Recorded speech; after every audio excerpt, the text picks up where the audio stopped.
নমস্কার বন্ধুরা, নবদিগন্ত চ্যানেলের পক্ষ থেকে আপনাদের সকলকে জানাই স্বাগতম। তো বন্ধুরা, এই মুহূর্তে একটি গুরুত্বপূর্ণ খবর কলকাতা হাইকোর্টের পক্ষ থেকে প্রকাশিত হয়েছে এবং তাই নিয়ে এখন আমি আপনাদেরকে আপডেট দিতে এসেছি। আজকে মুখবন্ধ খামে ইডি আধিকারিকদের পক্ষ থেকে প্রাথমিকের নিয়োগ দুর্নীতি মামলার সমস্ত তথ্য সিল করা খামে পেশ করা হলো কলকাতা হাইকোর্টে বিচারপতি অমৃতা সিনহার এজলাসে। তো আজকে এর সাথে সাথে অভিষেক ব্যানার্জির লিপস অ্যান্ড বাউন্স কোম্পানি এই নিয়োগ দুর্নীতির সাথে কোনোভাবে জড়িয়ে আছে কিনা এই রিপোর্টও কিন্তু আজকে পেশ করেছে সিবিআই।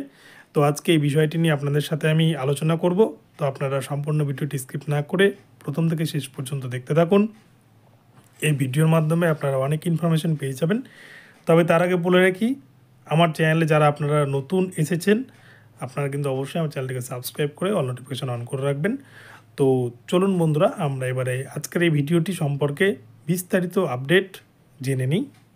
বন্ধুরা, গত 12 তারিখে যখন 58,000 প্রাইমারি প্যানেলের মামলাটি কলকাতা হাইকোর্টে বিচারপতি অমৃতা সিনহার এজলাসে উঠেছিল, ঠিক সেই দিনই কিন্তু বিচারপতি অমৃতা সিনহা ইডি আধিকারিকদের বলেছিলেন নিয়োগ প্রাথমিক শিক্ষকের মামলা অভিষেক ব্যানার্জির এটি কিন্তু বর্তমানে সেই কলকাতা হাইকোর্টের ডিভিশন বেঞ্চের রিপোর্ট জমা করার জন্য মামলাটি, কেননা একদিন আগে কিন্তু প্রাথমিকের যে সমস্ত নিয়োগ হয়েছিল 2014 সালে একটি ভালো শুনানি হয়েছে। প্রাথমিকের এই নিয়োগ হওয়ার পরেই ইডি আধিকারিকরা মনে করেছেন লিপস অ্যান্ড বাউন্স কোম্পানি এবং পর্ষদের পক্ষ থেকে কার কি বক্তব্য আছে ফেপে উঠেছে প্যানেল নিয়ে। এবারে এই ফুলে ফেপে ওঠার সাথে আকারে আদৌ এই প্রাথমিকের যে জমা করতে বলেছেন বা প্রাথমিকের যে চাকরি বিচারপতি ঘটনা এর সাথে কতটা যোগসাজশ রয়েছে বা আদৌ এখানে কোনো আর্থিক দুর্নীতি বা আর্থিক কোনো লেনদেন হয়েছে কিনা, এই ধরনের কিন্তু সমস্ত তথ্য পেশ করার জন্য নির্দেশ দিয়েছিলেন বিচারপতি অমৃতা সিনহা ইডি আধিকারিকদের।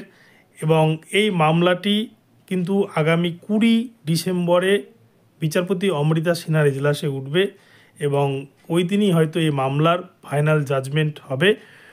অপরদিকে আপনারা হয়তো জানেন যে কলকাতা হাইকোর্টের ডিভিশন বেঞ্চ যে বিশেষ ডিভিশন বেঞ্চ গঠন করার নির্দেশ দেওয়া হয়েছিল প্রাথমিকের নিয়োগ দুর্নীতি মামলাগুলোকে সলিউশন করার জন্য, বা 32,000-এর যে সুপ্রিম কোর্ট ফেরত মামলা, সেই মামলা ফেরতের জন্য যে ডিভিশন বেঞ্চ গঠন করা হয়েছিল, সেখানকার যে বিচারপতি সৌমেন সেন কিন্তু সিবিআই এবং ইডি আধিকারিকদের 31শে ডিসেম্বর 2023-এর মধ্যে প্রাথমিকের নিয়োগ প্রক্রিয়ার সমস্ত দুর্নীতির যে তদন্ত চলছে প্রায় 2 বছর ধরে, সেই তদন্তের গতি প্রকৃতিকে শেষ করার জন্য নির্দেশ দিয়েছেন।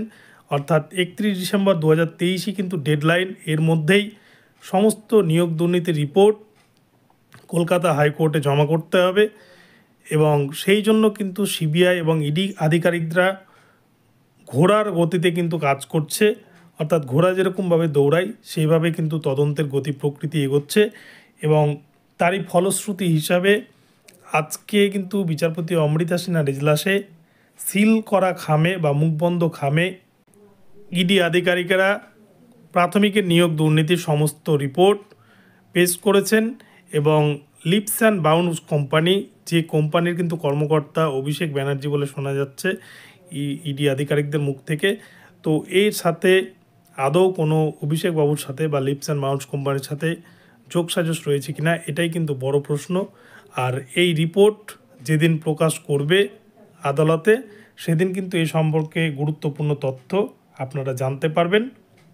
তো আগামী 20 ডিসেম্বর এই মামলার শুনানি হতে চলেছে এবং ওই দিনই হয়তো বিচারপতি অমৃতা সিনহা ম্যাম এই সিলবন্ধ খামটিকে সবার সামনে খুলে এই হয়তো জাজমেন্ট করবেন এবং এই মামলার উনি অর্ডার দেবেন। তো বন্ধুরা, এখন এই মুহূর্তে আপনাদের জন্য এটুকুটাই আপডেট রইল। আবার আগামীকাল সকালে নতুন আপডেট নিয়ে আসবো আপনাদের জন্য। তো আপনাদের যদি ভিডিওটি ভালো লাগে তাহলে কিন্তু অবশ্যই চ্যানেলটিকে সাবস্ক্রাইব করে আপনারা অল নোটিফিকেশন অন করে রাখবেন, তাহলে এই ধরনের আপডেট সবার আগে সবার প্রথমে আপনারা পেয়ে যাবেন। তো আপনাদের ভিডিওটি ভালো লাগলে কিন্তু আবার লাইক শেয়ার করার কিন্তু ভুলবেন না। ধন্যবাদ।